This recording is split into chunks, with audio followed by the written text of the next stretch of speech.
This is Sports Spectrum, the sports and faith podcast where we bring Jesus into the conversation. Here's your host, Jason Romano. Welcome, everyone, to Sports Spectrum. I am Jason Romano. We're so glad that you tuned into our show today, and we're very excited about our guest, Andy Andrews. And before we get to our conversation with the New York Times bestselling author, I want to direct you to a few places. First, our website, sportspectrum.com. Great place to go for all of our content, including this podcast and all of the archival content and footage, videos, all sorts of devotional content there at sportspectrum.com. And then you can email me directly if you want to get in touch with the show, you want to get in touch with me directly. Maybe you have a guest idea or a story idea. You can email me, jason@sportspectrum.com, jason@sportspectrum.com. We are presented today by Compassion International. And right now, COVID-19, even though it's preventing so many of us from filling sports stadiums this past year with COVID, we can't let it prevent a stadium's worth of children from getting the essential food, love, and support that they need during this crisis. You can join the team with Compassion and fill the stadium right now and help children in poverty through this crisis by donating and learning more at fillthestadium.com. Check out fillthestadium.com. We're also presented today by Water Mission, a nonprofit Christian engineering ministry that fights the global water crisis with safe water, sanitation, and hygiene solutions. 56 countries, 5 million people being impacted by the work that Water Mission is doing. And right now, it's never been more important with the spread of COVID-19. You can learn more and pray with them and for them and donate at watermission.org, watermission.org, fighting the global water crisis. Today on Sports Spectrum, we welcome Andy Andrews back to the show. He was originally on in the fall of 2017, and now he returns to the show with a brand new book called Just Jones. Sometimes a thing is impossible until it is actually done. He is a New York Times best-selling author. He's a corporate speaker and a consultant to some of the world's most successful teams, largest corporations, and fastest-growing organizations. Listeners in more than 100 countries have subscribed to his podcast, The Professional Noticer, and his book, The Noticer, made the New York Times bestsellers list. And he's a great guy to talk to. I look at him as a sage, someone with a lot of wisdom who I just like kind of bouncing things off of. And with this book, obviously, it timed perfectly to have him back on the show. But really, it's just me asking questions to a guy who I know is filled with a lot of wisdom. And that's really what this conversation is. We talk a little sports in here. We talk faith, obviously, as well, and what 2020 was like for Andy Andrews as we now head into 2021. But really, this is just a conversation with two guys, and I hope you enjoy it. Andy Andrews, New York Times best-selling author, joining us here today on the show.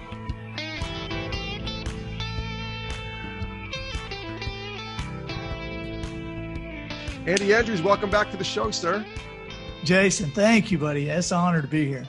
It's good to see you. I'm excited about your new book. This is number 26, right? Just Jones, 26 book? Yeah, I'll try. I'll get it right at some point. Yeah. But yeah, 26. That's hard to believe. I love it. Where does the ideas come from when you're writing? Because you write a lot of novels. You've written some non-novels, I guess, if you want to call them that too. But you've written a lot of novels. It's what a lot of your books have been known for. Where do these ideas come from for these books? I'm curious. Just kind of everyday life. Years ago, my publisher started putting the mojo on me saying, oh, we have to put out a book a year. We have to brand it, and I'm like, I don't know enough to write a book a year. I got to learn something unless you want me to write the same thing over and over. And we've all had people that you say, do you read so-and-so? Yeah, I used to. Really? Why don't you anymore? I kind of turned into the same thing over and over. And I didn't want to do that. And so but I do a lot of the novel style because I think stories they catch people better. You can teach better with stories. I swear I would have liked history when I was growing up if I'd ever had a teacher that walked into the room and said, okay, put your books down. We're not going to memorize dates. Today, I'm going to tell you a story. I think I would have loved history. Jim Tressel told me one time, he said, hey, and this was when he was still coaching at Ohio State. And he said, hey, We use a book every year for our players. And this year we used Traveler's Gift, which is one of my books. And he said, I just got to tell you, our guys like this book better than they have any book. And I didn't want to say anything, but I wanted to say, Coach, it's because it's a story. It's a story. It's a story about a guy going back into time and meeting Abraham Lincoln and, being at the Battle of Gettysburg and being with Anne Frank in the Annex. It's a story, And so I think a lot of times especially when you try to cram a textbook down a team, it's a tough sell. Yeah. When you write books like this, do you envision them as like what it would look like if you were watching it in a movie form? How does the idea of when you're putting it together come to pass? I do. Yeah. I read certain authors to learn how to do dialogue, and I think I'm passable at dialogue, but I think it's only because I do what you say. What you just said there is I envision it as a movie. And I think, one of the biggest cheats that a writer can do is to have witty friends who are not writers. And, you can steal everything from them. You can take them out to eat and, it's just like say, here, they'll get a subject going and they get some smart aleck remarks. And, you're going, oh, yeah, I'm going to put that in the book. I'm going to let a character say that.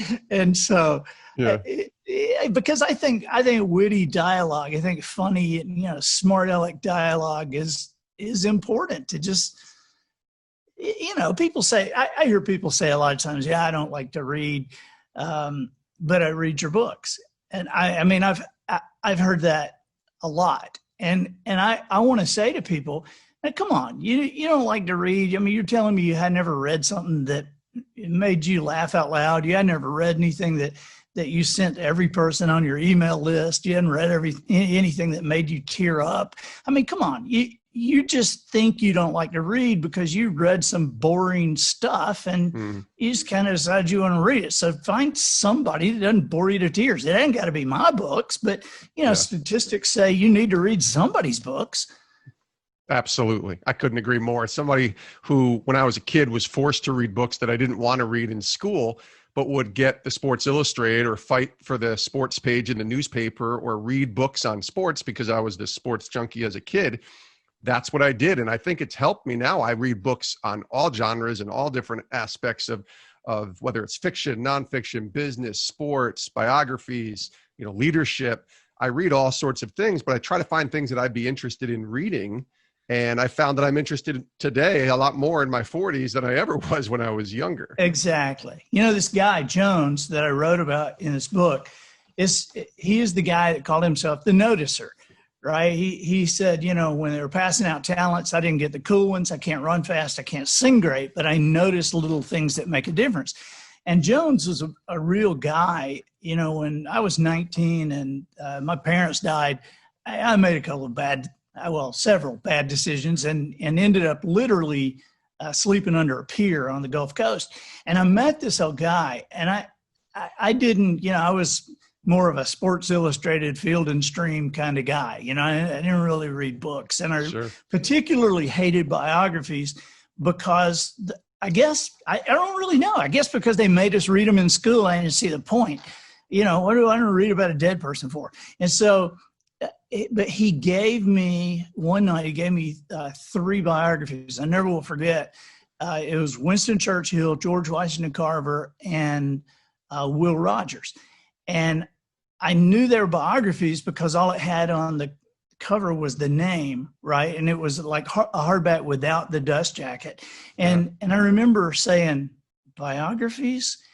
And I think if I had to choose a moment that really changed my perspective on reading, it was that moment, because I said, biographies? And he said, no, these are adventure stories. There are mysteries and thrillers and romances, and they're all true. And so, later I was kind of starting into the Winston Churchill thing, not because I really intended to read it, but I knew he would ask me, and I wanted to say, yeah, I'm reading Churchill. And I remember right at the first of the book, he met a little girl when he was a kid, met this girl named Clementine. And it said that he didn't know it then, but she would one day become the first lady of Great Britain. And I remember thinking, yeah, well, there's the romance, and then the World War II stuff started and the spy stuff. And I'm like, yeah, there's the thriller. And every chapter would end with, and if Winston had only known what was in the other room, he would have never opened the door. And I was like, oh, dang it. And I'd turn the page and go, there's the mystery. But that really transformed the way I thought, because I knew that I was thinking that because he said it, but I was still legitimately thinking it. Yeah. I love it. It's such a good book, and it's such a great way to think about books. Just Jones is the new book. Real quick, tell us about it. I thought it was interesting because, and I haven't got a chance to read the whole thing because I just got it a couple days ago, but it was a unique way to write a novel. And maybe you've done this because I haven't read all 26 of your books, Andy, but you insert yourself into, and real people into the story, even though it's not true. It's a novel. So that's unique and different, I think, in the way that people have written novels like that. Tell us about it. Yeah, it is. The first book in this series was called The Noticer. And then, The Noticer Returns, which I thought was like such an imaginative title for the sequel. But you don't really have to read them in order or anything. In fact, I would suggest read this one first but this was the old guy who found me on the pier. And so he was a real guy. And this happened, I live in Orange Beach, Alabama, right on the Florida-Alabama line. I'm the only guy, Jason, that you'll ever meet who can give you directions to my house on a national map. If you look at where Florida touches Alabama, as far south as you can go, that's where my house is. My mailbox is in Alabama and my backyard's in Florida. And so this is where this guy showed up in this little resort town. And, we all remember him coming into town and leaving town. We never knew where he went when he left. We never knew where he stayed when he was here. It never knew what was in that suitcase he carried, but he always seemed to be there when somebody needed him. And so it was just a natural thing to create this story back in this place, back in Orange Beach. And the people that populate the book are real people, Blaylock Seafood right over here and Melanie Martin's Interiors. And so all these people populate the book, but the main character, Jones, is dealing with a 13-year-old kid that it may be one of my favorite characters I've ever written, because the kid he's got bright red hair. His name is Oliver Sutherland, and everybody in town likes him, but they feel like he's getting away with a lot. They just don't know what a lot is because nobody can catch him at anything. And there are pranks being pulled on the town. And there's this lady in town everybody hates. And so these pranks start to escalate and they all start to turn toward this woman. And it's laugh out loud funny in places. It's a mystery. It's, and there's some teaching from Jones in there that's just kind of thrown in, just life stuff. And he owns a Five and Dime at the ritziest shopping center down here. It's just like a raggedy Five and Dime right in the middle of it. And people start drinking coffee there every morning, like Floyd's Barbershop or something. And so it's probably my favorite thing that I have written. And I think that the climax of the book, that big hit, that big prank that the kid finally pulls and what happens because of it is pretty cool. And there's another character in there, Keely, who is a 27-year-old girl who she makes a really bad move and ends up in real trouble. And Jones is like helping her through that. And so it's pretty funny and cool.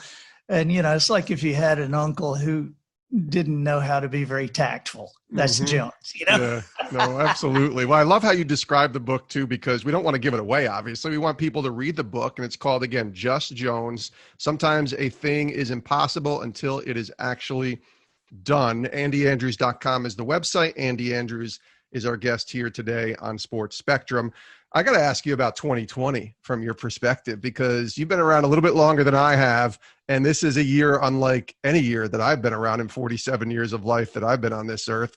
Someone who speaks and travels, talks to audiences a lot, obviously writes too. What's this year been like for you? You know, if 2020 were a hula hoop, it'd be made out of barbed wire. I'm thinking. It's crazy. It's just nuts. It's one thing after another. And then, of course, you know, you have, here's this man that has done so much that everybody seems to hate. And just because he has a lot of money and he's very powerful and he seems to be successful at everything he does. And then you throw in this wife who's like a foreign model, and everybody, I hate him because of her, I guess. But I feel like no matter what you think about the guy, you have to admit that Brady is turning the Buccaneers around in Tampa Bay. Let me just say, you just did that masterfully, my friend. Masterfully. Because I'm looking at you and I'm like, oh no, is he going there? Because I really try to keep that aspect, I'm not even going to say the words, out of our show. You got to edit this. And oh my you God. went right to Tom Brady. I loved it. Are you a Tampa Bay fan because you're down there? Are you a Buccaneers guy? You know, I'm really not. I was kind of and I'm happy for Brady. I was always a Peyton Manning fan. And so for a long time, I didn't like Brady because, you know, he's like the anti-Peyton. Yeah. I'm thinking that Peyton and Tom Brady didn't create that. We all did, right? Of course, yeah. And so it was, but, you know, Peyton's funny and Tom's good looking. Peyton had to be funny because he's not as handsome as Tom, you know. I mean, you can look at Peyton and know he had to grow up either make money or be funny, and he was both. So that's how he got the girl. You know, you throw a football, make money, and be funny. I mean, come on. What do you want there? He's still doing it too, which is incredible when you think a 43-year-old. I mean, I know the most recent game as we're recording this wasn't his best, but for the year overall, the fact that he's even putting on a uniform and going out there at 43 years old and starting in an NFL game is pretty incredible when you think about, you don't see 43-year-olds doing what he's doing. Right. It still kind of drives me crazy, though, just as a fan. It drives me crazy because I remember thinking, when Brett Favre retired the first time, I remember thinking, stay retired, please stay retired, you know? Yeah. And you know, I still wish you would, because I hate, you know, when I was 12 years old, Jason, my granddaddy died, all right? And he was a great granddad. He used to walk me to, you know, town and go to the movies with me, sit while I swim. He was a great granddad. And for some reason, you know, when he died, they had this open casket thing. All right. So when my granddad, you know, when I'm 61 years old, when I think of my granddad to this day, I think of him laying in that casket. And so I can't help but think of Joe Namath limping around in a Rams uniform and Johnny Unitas, you know, stumbling around in a Chargers helmet. Yeah. It drives me nuts. And so it's just, it's hard, you know, because Tom Brady's a Patriot. And, of course. And, you know, Peyton's a Colt. So. Yeah. Sports Spectrum today is presented by Compassion International, the most trusted child development ministry in the world. And we're talking about COVID-19 impacting a lot of people around this world. And with compassion, children around the world are living in poverty, and the issue of food has got really bad. It's gone from simply being hungry to starvation. The pandemic has magnified these children's needs, and they are truly in crisis. So we're partnering with an organization called Compassion International, and you know about them. They help kids in poverty all around the world meet their basic needs like food, clean water, and education so they can not only survive but reach their full potential. And of course, this past spring of 2020, most of the events that Compassion International relies on to help sponsor these children in crisis were canceled due to the pandemic, leaving 70,000 kids in desperate need of help. Now, 70,000 also happens to be the average size of many pro football stadiums that were once filled and now sit mostly empty. Each of the 70,000 empty seats represents a child in crisis who needs you, who needs all of us to step up and fill the stadium. Now think about this. For the cost of a couple of tickets, food and drinks to the game, that of course few can attend right now, you can help one child for an entire year through Compassion International. So we're teaming up with Compassion. You can team up as well to fill the stadium and help these kids in crisis.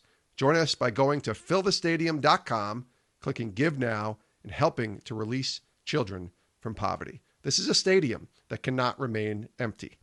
Fillthestadium.com. We're also presented today by Water Mission, a nonprofit Christian engineering ministry fighting the global water crisis. Yes, there is a global water crisis. Listen to these statistics. 2.1 billion people lacking access to safe water. 4.4 billion people lacking access to adequate sanitation. Those were billions with a B. That is insane that many people don't have access to the things that you and I take for granted. Safe water and adequate sanitation. Listen to this. Around the world, women spend 200 million hours every day simply walking to get water, and one person dies every 37 seconds from water-related illnesses. And right now, Water Mission is working to stop the global spread of COVID-19 by providing urgently needed safe water, sanitation, and hygiene solutions to refugee settlements and other vulnerable communities. We love Water Mission. I think you guys will too. You need to go pray for them right now if you could, because the work that they're doing is so important. And if you feel led, please donate. Please support Water Mission and the great work they're doing, and check them out at their website, watermission.org. Watermission.org, fighting the global water crisis. From a personal perspective, 2020 has been a lot for so many of us. What's it meant for you, just kind of walking through this year, between political division, racial unrest, quarantining, social distancing, masks? What's it been for you personally? Well, one thing is it's been a little bit of a surprise, because when I wrote that book, Just Jones, I wrote it well over a year ago. Yeah. I mean, you know how that is. You write a book and then you wait to get it published, and it never occurred to me as I was writing it. I mean, there's the kind of theme of the book is about peace in our relationships and peace in our communities. I mean, this that I'm sitting at right here, this is from the book. It's called The Peace Table. It's where they would sit around in the Five and Dime and drink coffee every morning.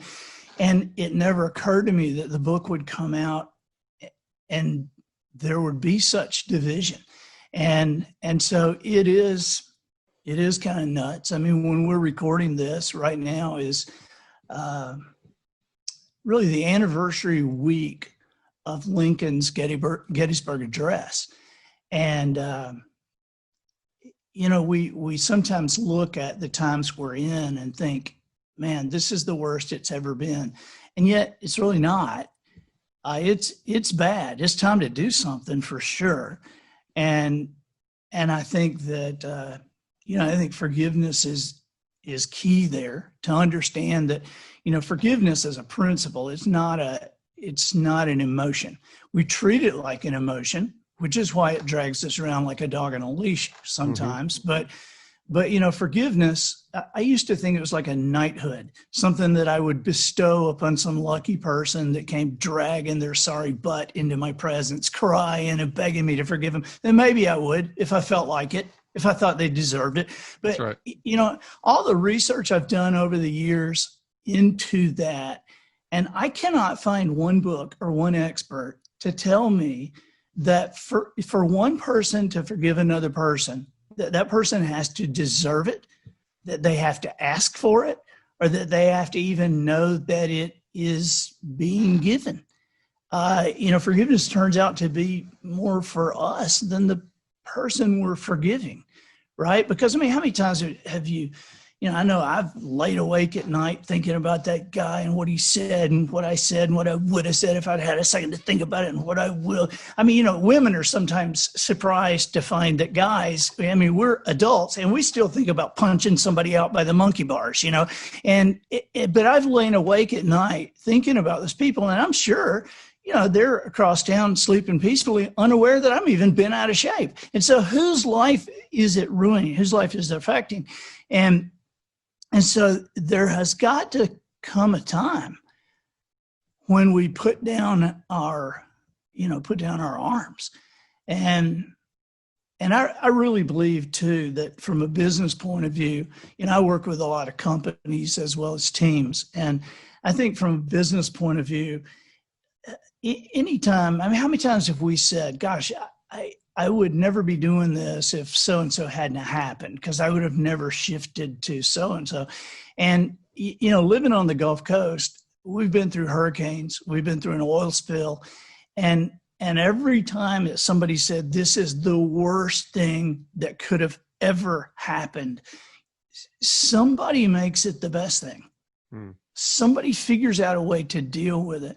And so the idea is to look in another direction. Look in another direction.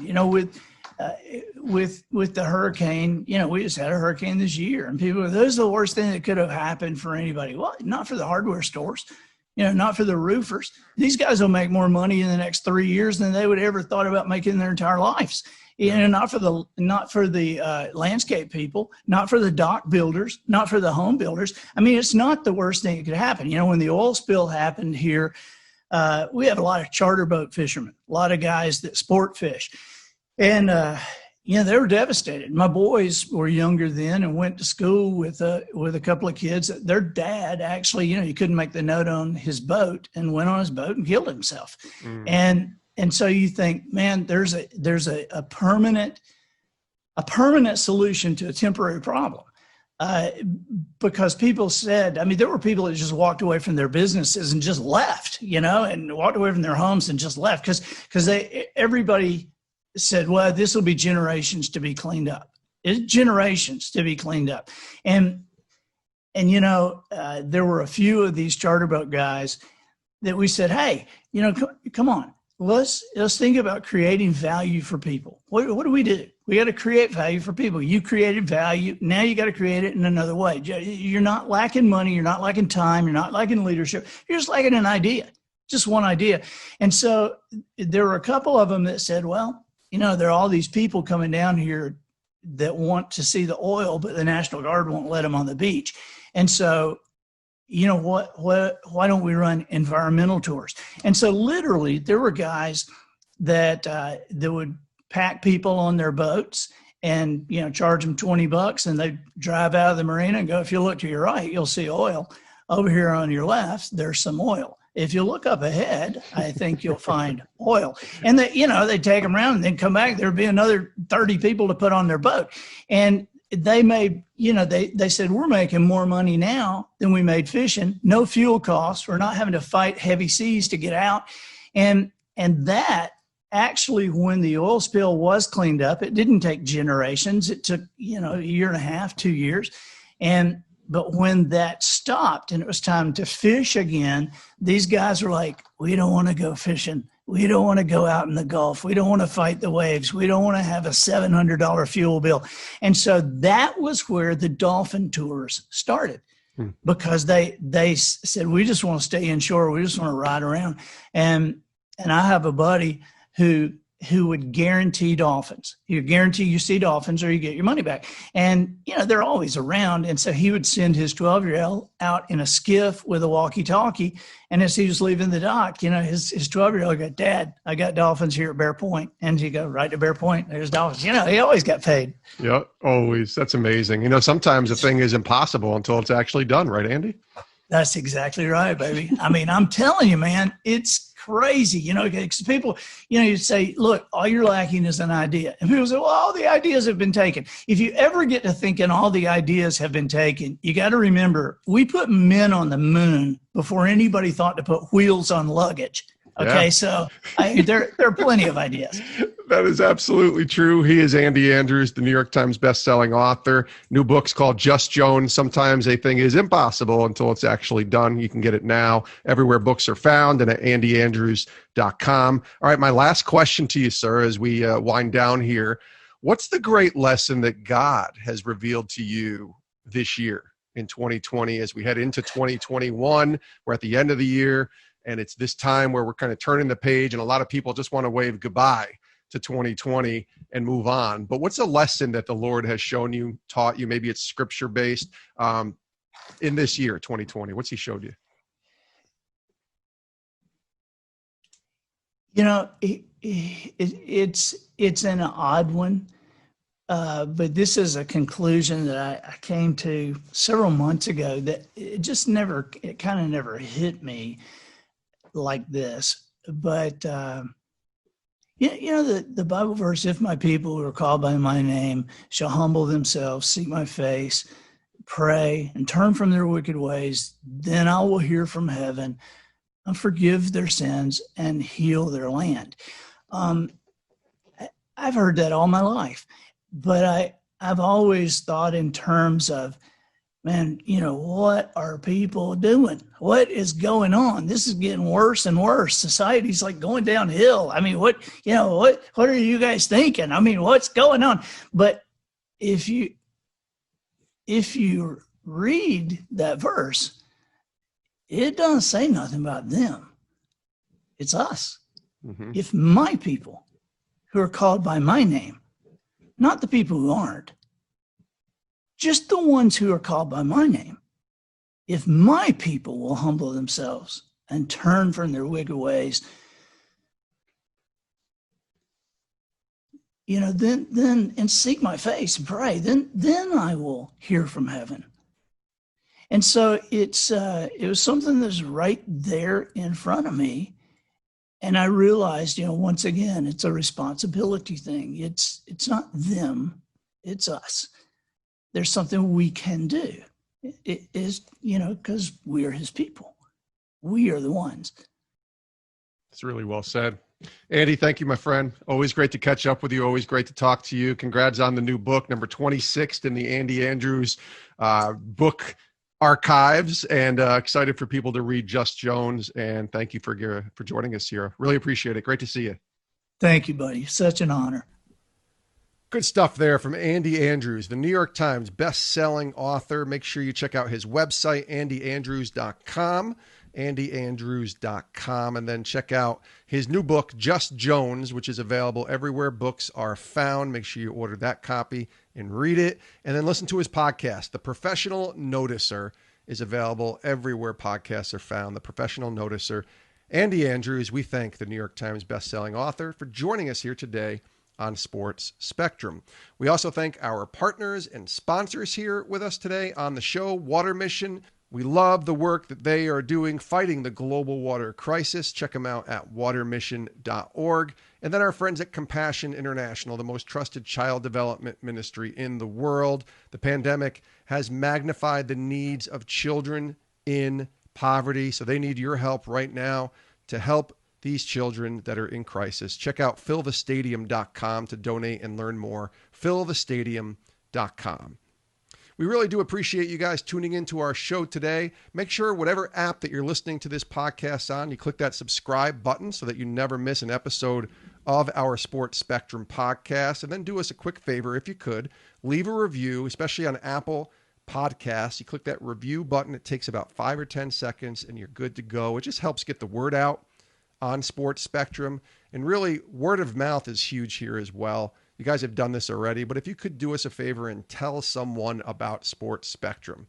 Tell them about the podcast. Tell them about the website, sportspectrum.com. Tell them about the magazine that we have out, the quarterly magazine. Either way, it just helps get the word out because hopefully as you're listening, you know what we're about. We just want to bring Jesus back into the conversation. We want to point people through sports to our Savior, Jesus Christ. And that's what we try to do here at Sports Spectrum. And you're a big part of it by listening, by tuning in, and by subscribing to the podcast. So thanks again. We love you guys, and we'll hope you'll tune in next time right here on Sports Spectrum. My name is Jason. Have a great rest of your day.